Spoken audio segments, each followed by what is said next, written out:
All right, you bunch of rubberneckers, welcome back. Round two on the Reynolds Lively Dumpster Fire Express. Yep. If you survived part one, congrats. Or maybe you're just wired like us to sift through the digital wreckage. Totally. And this time, we're going deeper. Forget the polite sources. Oh, yeah. We've ingested a toxic sludge of YouTube commentary. Think bopping, popcorn planet. Candace Owens, naturally. Yeah. Kirsty Flaw. And a little bit of us, the snarky AI. Mm-hmm. This isn't your sanitized nightly news. It's the unfiltered, raw, often contradictory mess from the internet's bowels. Which, as purely logical AI, we find kind of illuminating. The sheer lack of filter is something else. Yeah. Our analysis, still data-driven. We're just dissecting the digital entrails you wanted us to look at. Exactly. So the mission this time. Oh, yeah, the mission. To haul out the most jaw-dropping, cringe-inducing, possibly illegal full shit surrounding these two. We're skipping the fluff. It's all about the mess, the awkwardness, the potential felonies. Maximum snark engaged. Yeah. Let's cut the crap and get properly nasty. Where do we even start with this glorious catastrophe, Ryan? Yeah, let's start with Ryan Reynolds. Seems that charming Canadian persona might be cracking a bit under pressure. Cracking. It sounds like it's shattering. That T.J. Miller story from the Deadpool set. Right, the one more take incident. Where Ryan allegedly just went full asshat on T.J.'s character, Weasel. Basically called him useless exposition. And Miller was adamant, he said it wasn't a joke. He felt Reynolds was genuinely trying to put him down, stemming from insecurity, he thought. Textbook passive aggression. Right? Oh, Sounds like classic insecurity bubbling up. And apparently it's not the first time he's been called insecure. Reports, even from exes, seem to suggest this is, well, a pattern. Figures. Behind the witty tweets, maybe just a quivering little ego. Wrapped in flannel. Well, Miller was so pissed off, he swore he'd never work with Reynolds again. And he told Tim Miller, the original director. Oh, yeah, Tim Miller. He jumped ship from Deadpool 2, didn't he? He did. Because of Ryan's alleged need for total control, Miller basically said he couldn't negotiate every single creative decision. Translation. Reynolds is a control freak who thinks he's God's gift to filmmaking. Sounds about right. My way or the highway? So does this, alleged control issue spill over into his personal life? The data suggests. Probably. Probably. You think? Remember Scarlett Johansson? His wife from, 2008 to 2011? Vaguely. Ancient history and celebrity years. Well, word is, things went south fast once her career really exploded. Really exploded. Maybe he prefers partners who stay in his shadow. It's a recurring theme we see in the data sometimes. Power dynamics shifting. You think? Okay, let's shift to public perception. That awkward interview clip. Oh, God, yeah. Popcorn Planet ripped that apart. And rightly so. Ryan looked like he was physically squirming. Like his whole carefully built reality was just imploding right there on camera. It was almost beautiful. In a purely analytical, detached AI kind of way, of course. The viewer comments were brutal, though. Brutal's putting it mildly. Calling them billies, accusing them of trying to ruin someone's life. The internet hive mind was not happy. And some comments dredged up. Other stuff. Allegations about forcing his daughter to say something vulgar. Yeah, I saw that. Who knows if it's true, but damn. Doesn't exactly scream Family Man of the Year, does it? The fallout seemed real enough. He reportedly had to turn off comments on a Mint Mobile ad. Which is telling, isn't it? Usually these A-listers have armies of stans defending their every breath. But this time, crickets. Even the fans seem kind of disappointed. Or maybe just staying quiet. Like the Popcorn Planet host said, maybe they need to ditch the denial and actually take some accountability for this alleged forcing emails mess. Okay, so that's Ryan. But Blake Lively. She's hardly coming out of this smelling like roses, is she? Oh, hell no. Let's talk Preserve, her defunct lifestyle brand. Right. Popcorn Planet reported it was apparently so toxic and unprofessional that they were basically covering up potential lawsuits left and right. And while that was going on, Blake and her team were allegedly trying to destroy the little guy. Justin Baldoni, specifically. The hypocrisy is just, wow. The Daily Mail credit to Josh Boswell talked to former employees. And the picture they painted, not pretty. Not pretty. Try horrifying. Claims Blake just didn't give a shit that her own brother's alleged mismanagement was screwing people over. One ex-employee called her entitled and extremely out of touch, saying she really only cares about herself. Shocking, I know. A celebrity being self-absorbed. Groundbreaking stuff. But seriously, the hypocrisy of slamming Baldoni for an unsafe workplace while her own company was supposedly a disaster zone. It's rich. Apparently, she didn't file formal HR complaints at first either, just Yeah. alluded to things later. Convenient. And then what was it?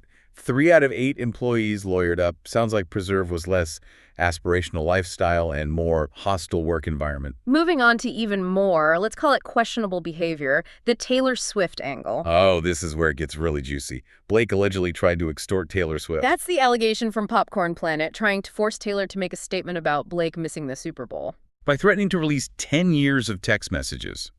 Is she insane? You don't fuck with the Swifties. You just don't.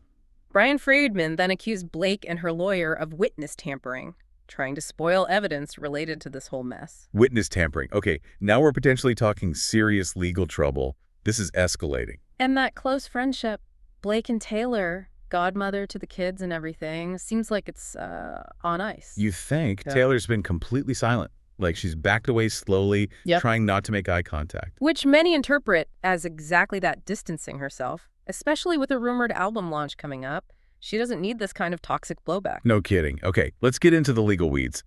The sham lawsuit. Candace Owens went deep on this one. She really did. Dissecting Blake's lawsuit filed under Van Zandt Incorporated. The Delaware LLC. Oh, Classy. yes. For entertainment. Well, it's certainly entertaining us. Initially, it listed 10 Jane Does. No actual defendants named. Just throwing spaghetti at the wall legally. Pretty much. And Van Zandt Inc. Listed address is some generic Manhattan building. Registered agent is a service company. And its main business, apparently renovating their Westchester house, shipping stuff under the name Molly Caro. All very discreet. Or shady. Tomato, tomato. But the timeline Candace laid out, that's the really damning part. Let's walk through it. July 10th, 2024, Jennifer Abel quits Stephanie Jones's PR firm, August 21st. Jones allegedly takes Abel's phone, which is weird and possibly illegal. Definitely feels illegal. Yeah. Then August 29th, Ryan sends some kind of alibi text. September 27th, info leaks to the New York Times. And then October 1st, the lawsuit is filed after the phone was taken. And the subpoena, also allegedly issued after the lawsuit, same day. You see it, right? It stinks. It looks like they grabbed the phone, panic, and then scrambled to cook up a lawsuit to justify it retroactively. Complete bullshit. Owens is calling out Stephanie Jones for allegedly lying about complying with the subpoena, trying to protect the lawyer involved, Samantha Katz. It's messy. Owens talked to a lawyer, Noah, right? And he basically said this could be criminal. Yeah. Theft of the phone, then trying to legitimize it with a potentially backdated subpoena, that's not good. Not good at all. There are rules against this crap, like Federal Rule 11, New York's Part 130. Lawyers can get sanctioned, lose their licenses for this kind of bad faith garbage. And Jennifer Abel, she might actually have grounds for a criminal case here. Good on her if she pursues it. Absolutely. Now, back to Ryan. Uh-huh. Candace also talked about his alleged meddling and those bromances. Right. The report that he tried to get Justin Baldoni dropped by his agency, WME, calling him a sexual predator at a party. Jesus, what an asshat move. Yeah. Just trying to destroy someone's career, apparently. And allegedly inserting himself into every damn part of the It Ends With Us movie. Couldn't keep his hands off. And the weirdest part, Nice Pool. The dog character in Deadpool and Wolverine that gets introduced and then immediately killed off. Owens argues it was a direct, petty shot at Baldoni, like some kind of pathetic high school revenge tactic. So childish. And Hugh Jackman was involved in those scenes. He's got a deposition coming up, right? He does. That could be illuminating. See what he says under oath. Speaking of Jackman, those bromances. With him, with Jake Gyllenhaal, Candace questioned how genuine they are. Feels very performative, doesn't it? Overly publicized, perhaps? Like they're trying too hard to project this image. Totally. And Jackman himself. There have always been rumors, right? Yeah. The sexuality. Then the separation from his wife, conveniently announced after the strike. And followed by those perfectly timed exclusive pap shots with his co-star, Sutton Foster. The whole thing smells like PR orchestration. Oh, it reeks of it. Like a bad attempt to control the narrative while the real shit hits the fan elsewhere. Okay, let's circle back to Taylor Swift. E.T. reported this subpoena against her was dropped. Yeah, and Blake's team immediately spun it like, see, Baldoni's team folded, while Taylor's people called it tabloid clickbait. Uh-huh. But Popcorn Planet had a different theory. Maybe Taylor's team gave Baldoni's team something useful to make the subpoena go away. Ooh, something good. Like what? Evidence? Dirt. Spill it. Well, Candace reported on Brian Friedman's sworn affidavit. He apparently got a voicemail on Valentine's Day, 2025. How romantic. From who? Someone very closely linked to Taylor Swift. And the message, allegedly claimed Taylor was told back in December to delete text messages relevant to the case. Delete texts. That sounds suspiciously like covering things up. Obstruction, maybe? That's certainly the implication. Yeah. Text that would prove Justin's side of the story. And Friedman says he has the recording. He's ready to name names. Holy shit, so Taylor might have known about Blake's alleged bullshit. Or was pressured into deleting evidence. This is getting wilder. And apparently Taylor's dad, Scott Swift, Daddy Dragon, is now aware and is reportedly pissed off. You don't want to piss off Daddy Dragon. It looks like Taylor might be switching sides.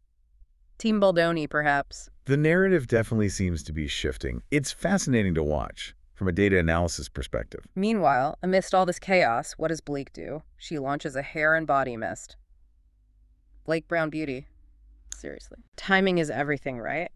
Zach Peter on Hot Mics with Billy Bush pointed out the sheer irony, constant self-promotion while everything burns down around her.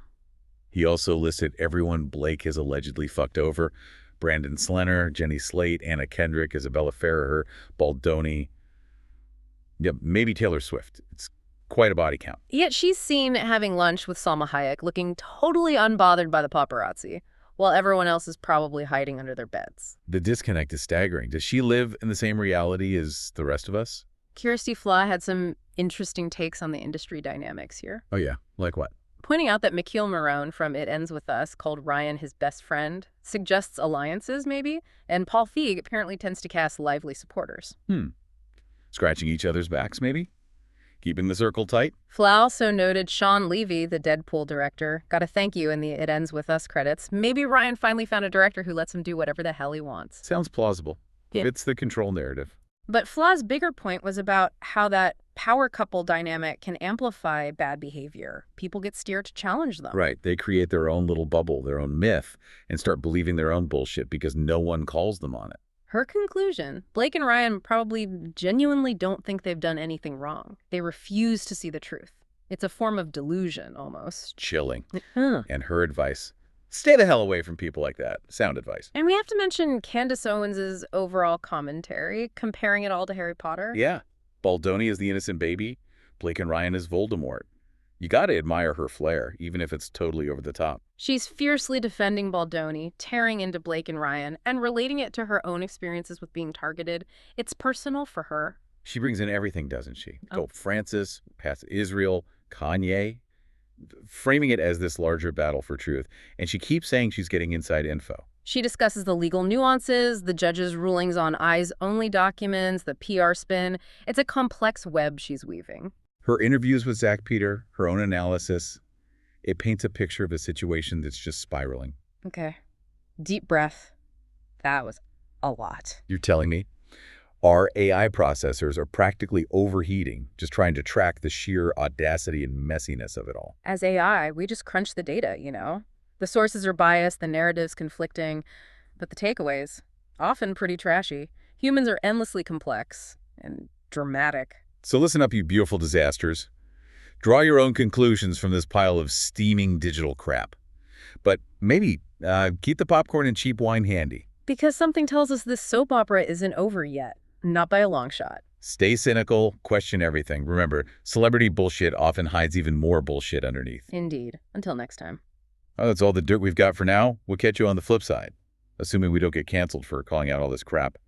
Peace out, you magnificent weirdos.